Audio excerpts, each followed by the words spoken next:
Signed in June of 1919, the Treaty of Versailles ended the state of war between Germany and the Allied powers. Hi, I'm Rebecca Brayton and welcome to WatchMojo.com, and today we'll be taking a look at what is arguably one of the most important and controversial documents of the 20th century. An armistice to end World War I was signed on November 11, 1918. However, it took over half a year of negotiations following that date for Germany and the Allied powers to officially end the state of war. The negotiations had begun in Paris on January 18, 1919. Initially, 27 nations from the Allied side participated. A notable exception was Russia, who had agreed to a separate treaty with Germany the previous year. Germany, in addition to the newly separated nations of Austria and Hungary, were excluded from negotiations because they had lost the war. The five major victors were considered the United States, Great Britain, France, Japan, and Italy. As such, these five nations were responsible for the most important terms of the peace treaty. However, the process proved slow and difficult as each nation had its own motives. Japan's representatives were the first to bow out. Italy was next to leave negotiations when the country's territorial claims to the Fiume region were rejected.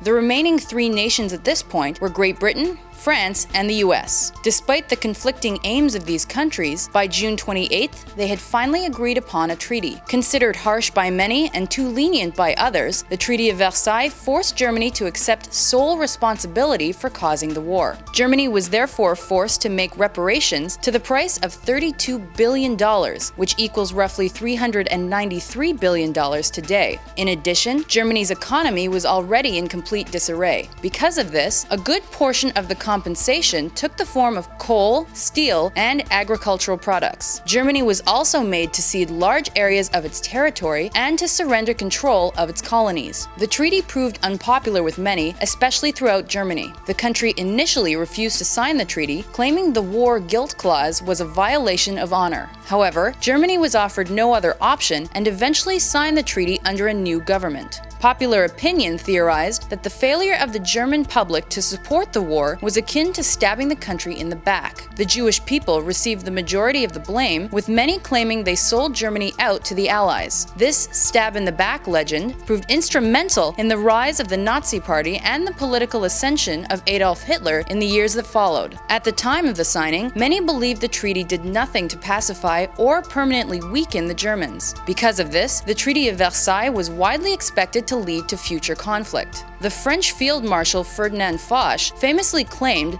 "This is not peace, it is an armistice for 20 years." Sure enough, just slightly over 20 years after the signing of the Treaty of Versailles, World War II began and became the most widespread war in history.